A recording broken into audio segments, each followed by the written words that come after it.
I have here a book by Flann O'Brien, At Swim Two Birds. The hero, it is a chaotic book. I first read it when I was 16 or 17. I never thought a book could be so funny. And I dip into it again every 2 or 3 years. The hero of this book, there are many heroes in this book, but one of them is a student in UCD in Dublin. And he's just after borrowing some money from his uncle to buy Die Herzreise by Heinrich Heine, part of his studies. He gets diverted from the bookshop where he should be spending the money, and we'll see where he turns up. That same afternoon, I was sitting on a stool in an intoxicated condition in Grogan's licensed premises. Adjacent stools bore the forms of Brinsley and Kelly, my two true friends.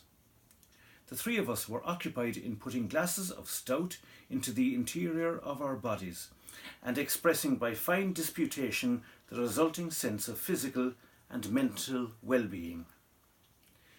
In my thigh pocket I had 11 and 8pence in a weighty pendulum of mixed coins. Half to myself, I said, "Do not let us forget that I have to buy Die Herzreise. Do not let us forget that." "Herzreise?" said Brinsley. "There's a house in Dalkey called Heartrise." Brinsley then put his dark chin on the cup of a palm and leaned in thought on the counter, overlooking his drink, gazing beyond the frontier of the world. "What about another jar?" said Kelly. "Ah, Lesbia," said Brinsley, "the finest thing I ever wrote. How many kisses, Lesbia, you ask, would serve to sate this hungry love of mine? As many as the Libyan sands that bask along Cyrene's shore, where pine trees wave, where burning Jupiter's untended shrine lies near to old King Battus's secret grave." "3 stouts," called Kelly.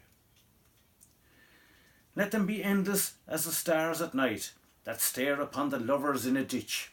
So often would love-crazed Catullus bite your burning lips, that prying eyes should not have power to count, nor evil tongues bewitch, the frenzied kisses that you gave and got." "Before we die of thirst," called Kelly, "will you bring us 3 more stouts?" "God," says he to me, "it's the desert you think we were in."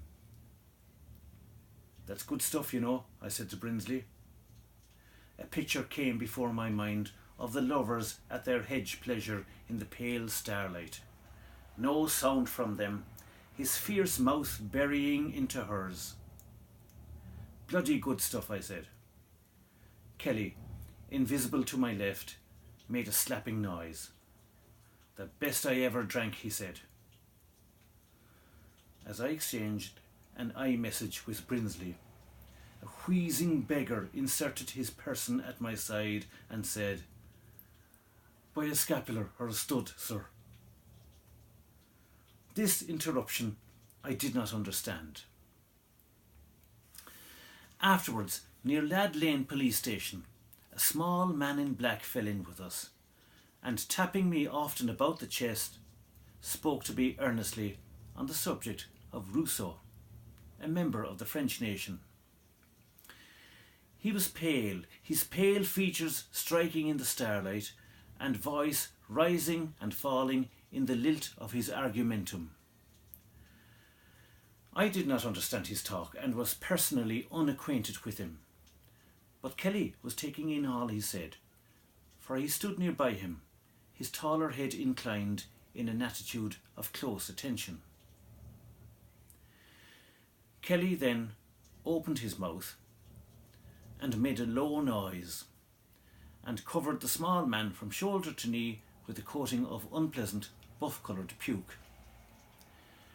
Many things happened on that night, now imperfectly stored in my memory, but that incident is still very clear to me in my mind. Afterwards, the small man was some distance from us down the lane, shaking his divested coat and rubbing it along the wall. He is a little man that the name of Rousseau will always call to mind. Conclusion of Reminiscence.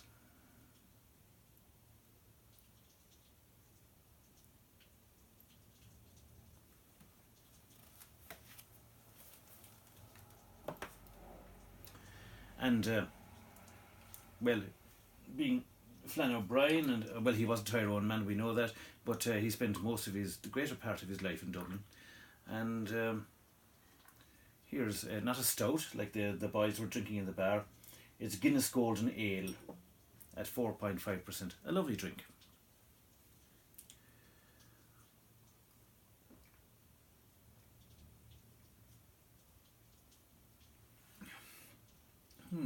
Very nice indeed.